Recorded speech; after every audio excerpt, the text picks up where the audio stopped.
Amigos y amigas, vamos a ir a la Cámara de Diputados porque Rogelio Ramírez de la O se presenta el nuevo secretario de Hacienda. Vamos a escuchar dos intervenciones, una de un diputado del PRD que, como siempre, amigos y amigas, ya saben, criticando a este gobierno. Pero también vamos a escuchar una intervención de un diputado del PT donde defiende al presidente López Obrador. Pero antes vamos a ir a una nota del Financiero, ese periódico chayotero que hoy saca una nota que seguramente les va a quitar la calentura a todos aquellos que hoy andan diciendo que la consulta fue un termómetro para la aprobación del presidente López Obrador y que ya no tiene el respaldo del pueblo de México. Esto, amigos y amigas, les va a bajar la calentura. Vamos a ir a esa nota muy rápidamente. Vamos a ir a esta nota del Financiero. Hay que recordar, amigos y amigas, que este periódico es un poquito de chayotero y seguramente está cuchareada, pero da datos acercados a la realidad. AMLO recupera popularidad, 60% aprueba su mandato. Andrés Manuel López Obrador tuvo un repunte de 4 puntos porcentuales respecto de junio, cuando tuvo 56%. La aprobación ciudadana al presidente Andrés Manuel López Obrador tuvo un ligero repunte en el mes de julio, al registrar 60%, 4 puntos más que en el mes anterior. La desaprobación registró 38% según la más reciente encuesta nacional del Financiero. De acuerdo con el sondeo, el rubro mejor evaluado en el desempeño del gobierno es la vacunación, que obtuvo 68% de opinión favorable, 6 puntos más que en junio, y 20% de opinión desfavorable. Así es, amigos y amigas, con esta información del Financiero se le va a bajar la calentura a todos aquellos que dicen que la consulta de este 1 de agosto fue un termómetro donde dice que el pueblo de México ya no está aprobando la gestión del presidente Andrés Manuel López Obrador. Amigos y amigas, como siempre, tratando de engañar al pueblo de México, estos señores de la oposición. Vamos a escuchar dos intervenciones en la Cámara de Diputados, donde ya, como ya les dije, uno defiende el gobierno del presidente y el otro, como siempre, criticando. Es lo único que saben hacer. Parece que se les olvida que este 6 de junio el presidente tuvo el respaldo del pueblo de México. Nada más Morena ganó 11 de las 15 gobernaturas que estuvieron en juego. ¿Eso qué quiere decir, amigos y amigas? Que el presidente López Obrador tiene un gran respaldo, pero a estos señores de la derecha parece que se les olvida. Vamos a ir al video donde vamos a escuchar estas dos intervenciones. A continuación le doy el uso de la palabra al diputado Antonio Ortega Martínez del Grupo Parlamentario del PRD. Adelante, diputado Ortega. Sí, gracias. Doctor Eduardo Rogelio Ramírez de la O, acude a usted a esta Comisión de Hacienda con el propósito de que la Cámara de Diputados le otorgue el beneplácito a su designación que como secretario de Hacienda y Crédito Público ha hecho el Ejecutivo Federal. Doctor Rogelio Ramírez de la O, permítame una reflexión. Aún no concluyen los 3 primeros años de la presente administración y ya se nos presenta al tercer secretario de Hacienda y Crédito Público. El doctor Ursúa, convertido ahora en un certero crítico de los constantes desaciertos del Ejecutivo Federal, se fue ante el rechazo del panfleto doctrinario presentado como Plan Nacional de Desarrollo, que deja al país a la deriva y a la improvisación, y otros motivos expresados en su carta de renuncia, que en esencia expresa su negativa a ser un florero más.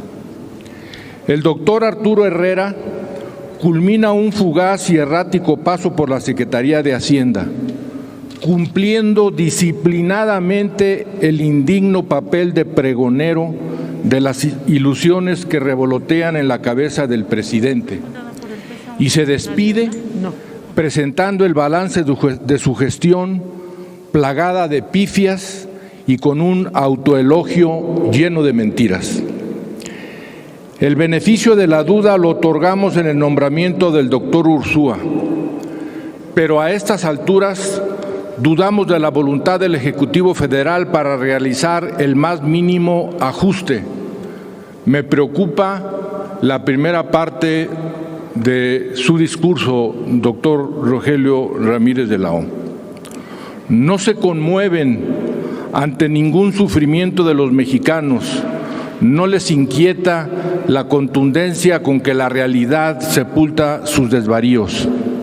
Doctor Rogelio Ramírez de la O, el discurso oficial reitera que las cosas van bien. ¿Es verdad?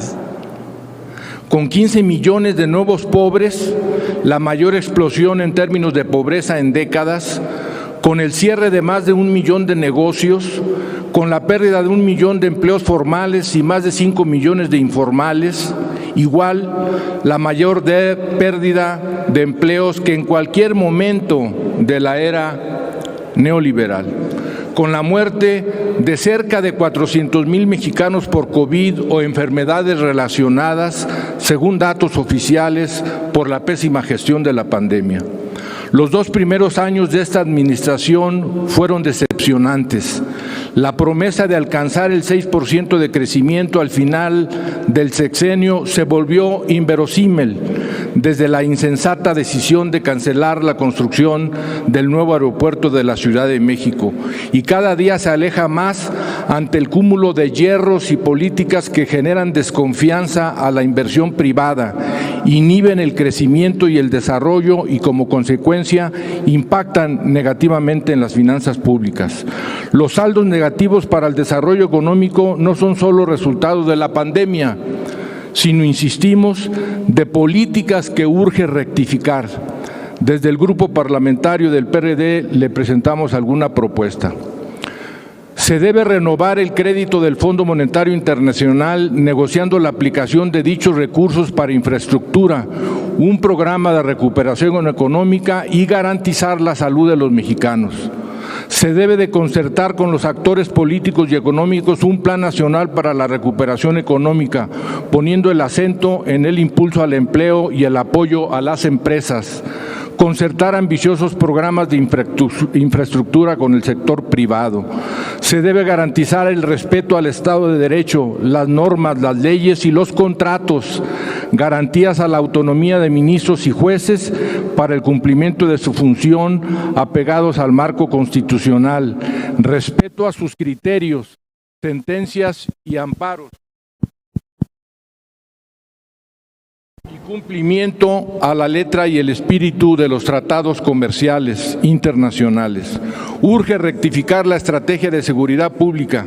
El Estado debe garantizar la vida, las propiedades y el tránsito de todos los mexicanos, respetando los derechos humanos y fortaleciendo las policías estatales y municipales. Una gestión eficaz de la pandemia es determinante para la recuperación de la economía.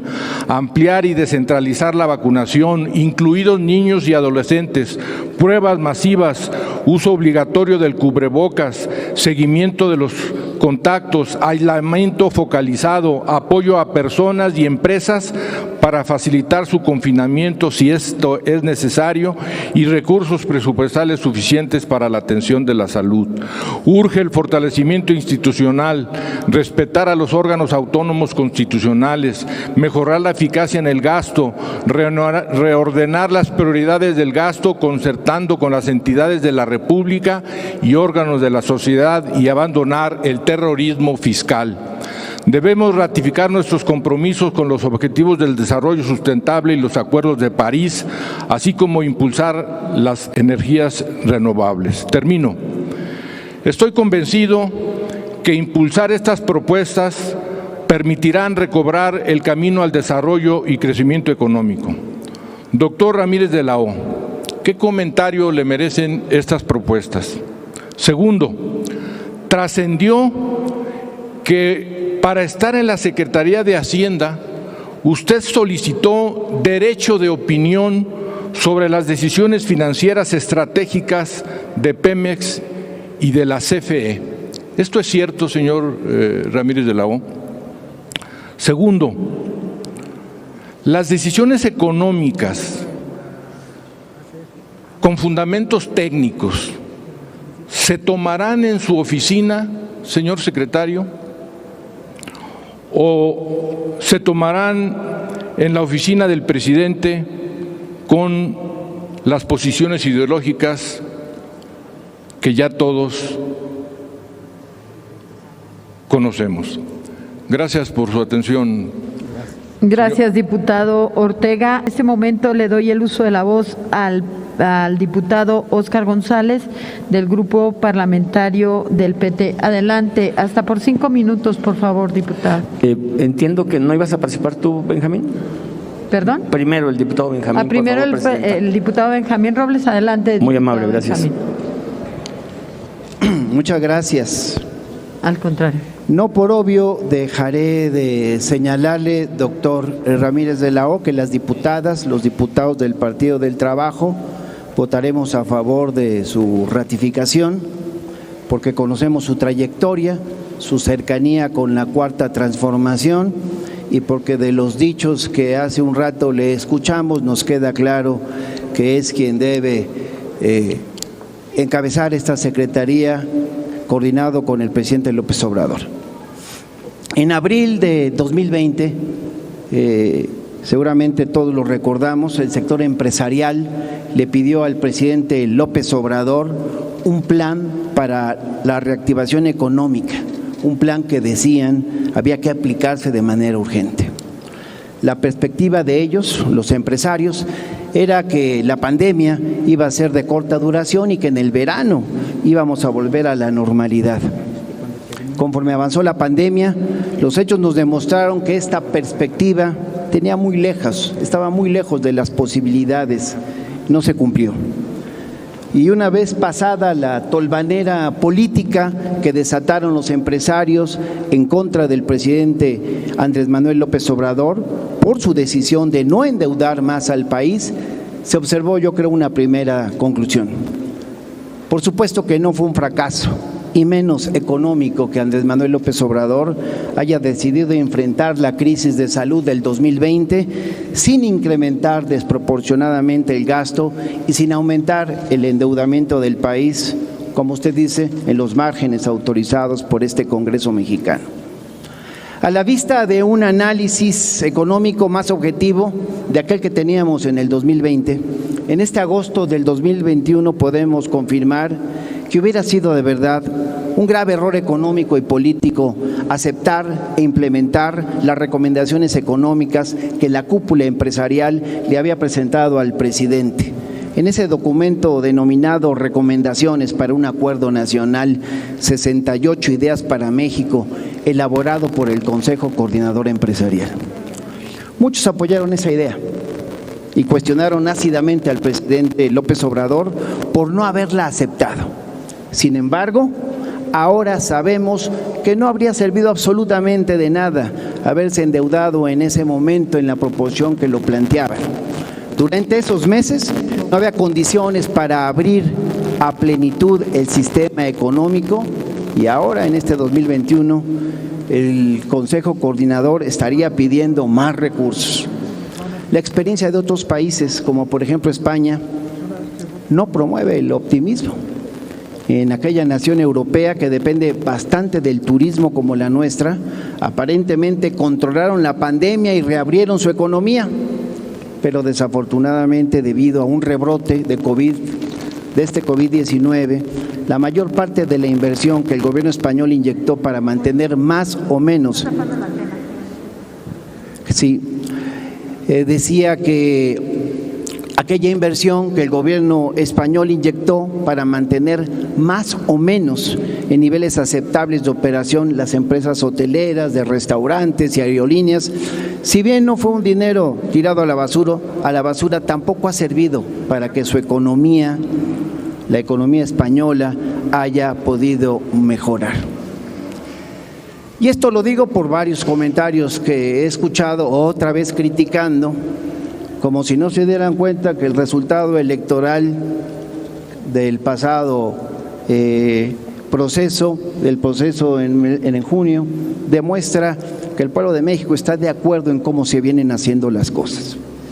Y por otra parte, antes de preguntarle, doctor, quiero recordar que para resolver las crisis allá en sexenios pasados, particularmente en las últimas 3 administraciones neoliberales del PAN y del PRI, se pactaba con las cúpulas empresariales excepciones tributarias, diferimiento de impuestos, créditos con garantías gubernamentales, todo a cargo de la deuda pública. Y sin embargo, no resolvieron los principales problemas relacionados a la crisis, pero sí endeudaron el país. En el 2008 tuvo lugar una de las mayores crisis económicas, hay que recordarlo. México tuvo que enfrentar esa crisis por aquel epidemia de la influenza de AH1N1. Sí, la economía se desplomó, los ingresos públicos cayeron, el consumo, la inversión, las exportaciones y todas las variables económicas se dislocaron. ¿Y cuál fue el resultado? Que Calderón aumentó la deuda en un 46% como proporción del PIB. La deuda pasó de 21 a 31%, es decir, 3.6 veces más a la aprobada por el Congreso. Y además, la deuda pública usó todo el dinero de los fideicomisos disponibles en aquella época. Pese a todo esto, se perdieron 700,000 empleos, aparecieron 4 millones de nuevos pobres y la extrema pobreza se incrementó en 4.9 millones de personas. Y como era costumbre, el pueblo de México sufrió los estragos de dicha crisis sin encontrar ninguna respuesta gubernamental. A eso estaban acostumbrados los empresarios y muchos de los que aquí hoy han hablado. Hay que decirles que nosotros no vamos a repetir eso. Vamos a ratificar al doctor Ramírez de la O, porque ya lo escuchamos, tiene la claridad de que la política económica debe tener como eje, por el bien de todos, primero los pobres. Le quiero preguntar, después de esta reflexión, doctor, ¿qué medidas fiscales extraordinarias se deben llevar a cabo en aras de armonizar el impacto económico y sanitario de la tercera ola de contagios de la COVID-19 en nuestro país? ¿Qué sectores productivos cree que requieren de una atención especial en esta época de reactivación económica en la que nos encontramos? Y finalmente, ¿cree usted que el proyecto de presupuestos de egresos de la Federación para el ejercicio fiscal del 2022 deba tener cambios sustanciales respecto al presupuesto actual, dadas las condiciones fiscales y financieras de la hacienda pública que se ha venido reportando en estos últimos meses? Muchísimas gracias, doctor, por sus respuestas. Gracias, diputado Benjamín.